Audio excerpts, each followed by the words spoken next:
የማርቆስ ወንጌል ስለ ተረገመችው በለስ። በነጋውም ከቢታንያ በወጣ ጊዜ ተራበ። በለስንም ከሩቅ አየ፣ ቅጠልም ነበራት፣ በውስጧም የሚያገኘው ፍሬ እንዳለ ሊያይ ሄደ። ወደ እርሷም በሄደ ጊዜ ከቅጠል ብቻ በቀር ምንም አላገኘባትም፣ የበለስ ጊዜ አልነበረምና። መልሶም ከእንግዲህ ወዲህ ለዘላለም ካንቺ ፍሬ የሚበላ ይኑር አላት። ደቀ መዛሙርቱም ሰሙት። ቤተ መቅደስን ስለሚያረክሱ። ወደ ኢየሩሳሌምም በደረሱ ጊዜ ወደ ቤተ መቅደስ ገባ። በመቅደስ የሚሸጡትንና የሚለውጡትን ያባርር ጀመር።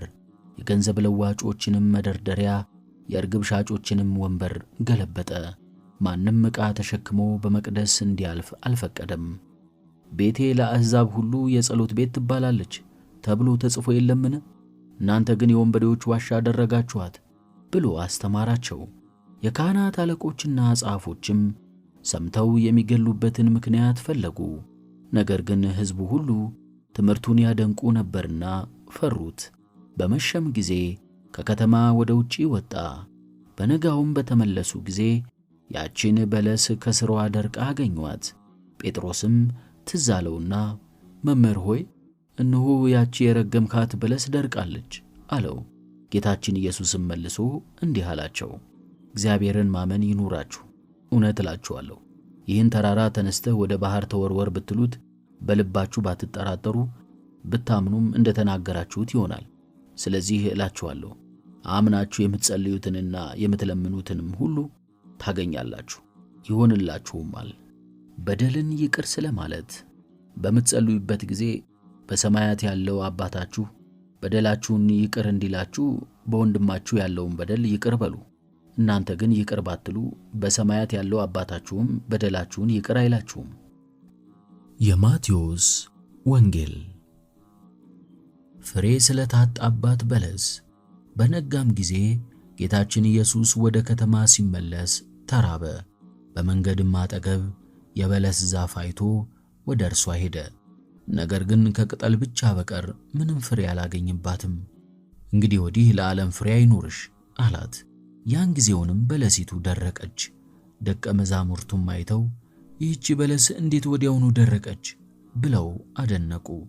ጌታችን ኢየሱስም መልሶ እንዲህ አላቸው፣ እውነት እላችኋለሁ፣ እምነት ቢኖራችሁ ባትጠራጠሩም በበለሲቱ እንደተደረገው ብቻ የምታደርጉ አይደለም።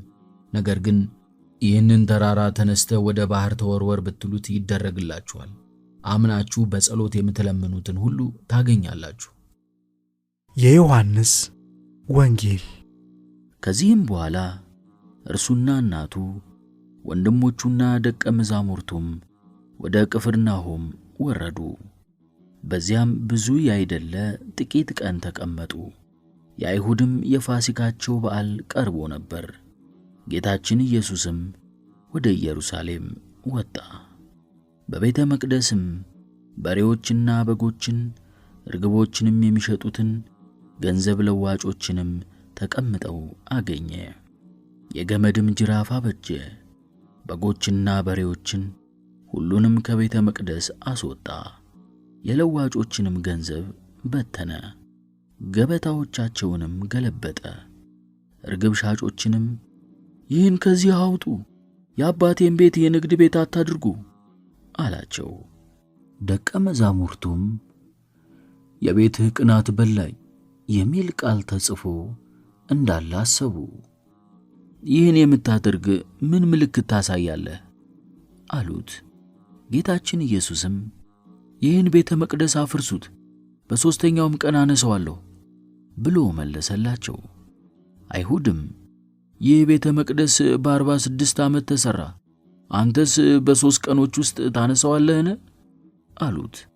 እርሱ ግን ይህን የተናገረው ቤተ መቅደስ ስለተባለ ሰውነቱ ነበር። ከሙታን በተነሣ ጊዜም ደቀ መዛሙርቱ ስለዚህ እንደነገራቸው አሰቡ። በመጽሐፍት ቃልና ጌታችን ኢየሱስ በነገራቸውም ነገር አመኑ። ጌታችን ኢየሱስም በፋሲካ በዓል በኢየሩሳሌም ሳለ ብዙ ሰዎች ያደረገውን ተአምር ባዩ ጊዜ በስሙ አመኑ። አትሮኖስ ቅዱሳት መጻሕፍትን በድምፅ ያንብቡ።